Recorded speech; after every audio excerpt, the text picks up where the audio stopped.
Chocolate cake, তাও আবার pink colour দিয়ে করেছি। সত্যি খুব সুন্দরভাবে একটা ডেকোরেশন করার চেষ্টা করেছি। সম্পূর্ণ রেসিপি সহ ডেকোরেশনটা তোমাদের সাথে শেয়ার করছি। আশা করছি ভালো লাগবে। যদি ভালো লাগে এরকম ধরনের একটা ডিজাইন তোমরা অবশ্যই বানিও। প্রথমেই আমি কোকো পাউডারের সাথে ময়দাটা খুব ভালোভাবে মিশিয়ে নেব, যেটা চকলেট কেকের ক্ষেত্রে আমি সবসময় তোমাদেরকে বলে থাকি। এই কাজগুলো আগেই করে নিতে হবে। তারপরে রুম টেম্পারেচারে রাখা ২ টো ডিম নিয়েছি, ১ চিমটে লবণ দিয়ে দিলাম। ৪ থেকে ৫ সেকেন্ড বিট করার পরেই তারপরেই দেখো স্টেপ বাই স্টেপ আমি এখানে সুগারটা দিচ্ছি। আর চিনিটা আমি মিক্সি জারের মধ্যে গুঁড়ো করে নিয়েছি। রেগুলার যে দানা চিনিগুলো আমরা ইউজ করি বাড়িতে, সেই চিনি আমি এখানে গুঁড়ো করে নিয়েছি। দেখো খুব সুন্দরভাবে। অবশ্যই কিন্তু তোমরাও গুঁড়ো চিনি ইউজ করো এই ফোমটা বানানোর ক্ষেত্রে। তাহলে কম সময়ে খুব সহজে ডিম আর চিনির ফোমটা রেডি হয়ে যাবে। ধীরে, ধীরে দেখো ৪ থেকে ৫ মিনিট আমি বিট করব।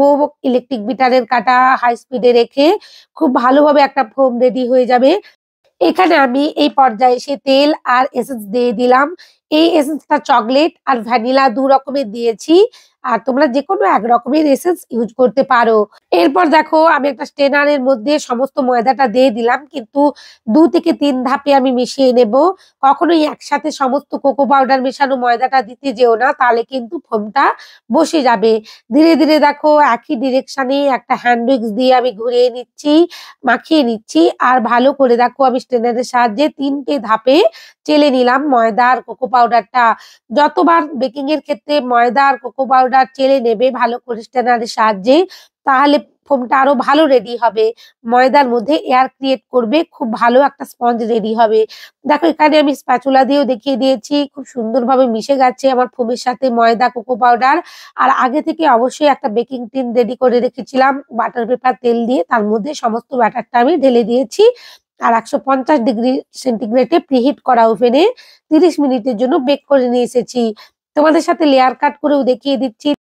খুব সুন্দরভাবে দেখো ৩ টে লেয়ারে ভাগ হয়ে গেছে। খুব নরম সফট একটা স্পঞ্জি কেক রেডি হয়েছে। এরপর বোর্ডের মধ্যে আমি ক্রিম লাগিয়ে নিলাম আর ১ম স্পঞ্জটা বসিয়ে দিয়েছি। এরপর খুব ভালো করে সুগার সিরাপ দিয়ে সোপ করে নিচ্ছি। আর বেশি সোপ করে ফেলো না। বেশি সোপ করে ফেললে কেকের স্পঞ্জটা ভেঙে যেতে থাকবে। এরপর আমি গানাশ দিয়ে ভালোভাবে চারিদিকে ছড়িয়ে নিলাম স্পঞ্জের। তারপরে অল্প করে ক্রিম দিয়েছি। পরিমাণ মতনই ক্রিম দিয়েছি। তারপর স্প্রেড করে নিচ্ছি দেখো।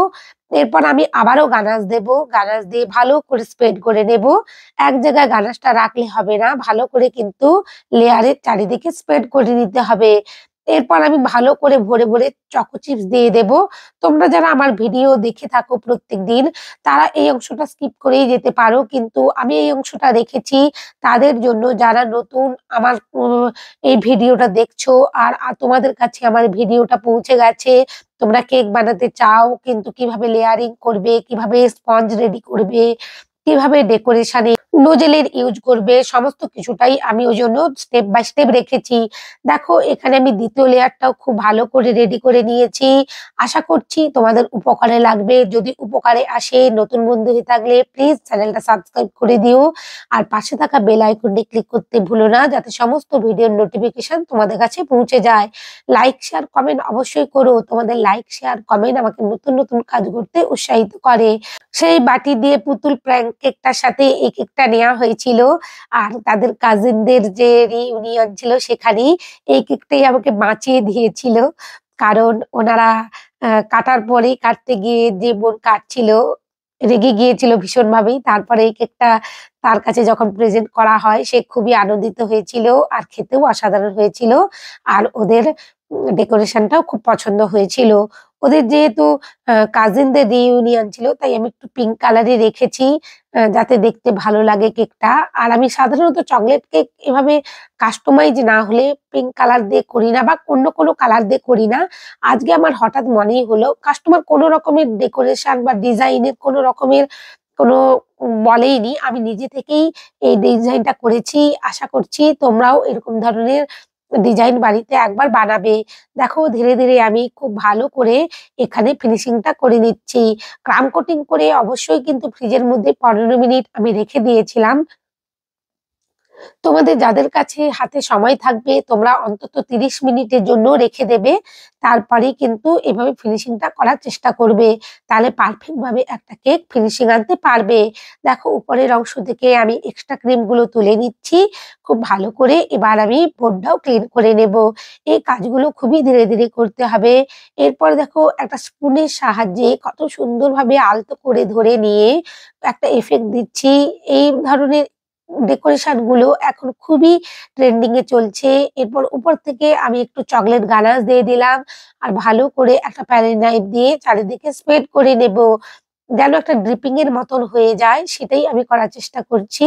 পুরো কেকটাতে আমি কভার করছি না এখানে। আর যে অংশগুলোতে ড্রিপিং হচ্ছে না আমি একটা স্পুনের সাহায্যে এখানে দেখো গানাশ নিয়ে ড্রিপিং করে দেব। এইভাবে তোমরা পাইপিং ব্যাগের মধ্যেও গানাশটা ভরে নিয়ে ড্রিপিং করে নিতে পারো। আর যারা এইরকম চকলেট গানাশের উপর একটা ইফেক্ট আনতে চাও আশা করছি ভিডিও দেখানো পদ্ধতি অনুযায়ী করে নিলে খুব সহজেই পারবে তোমরা।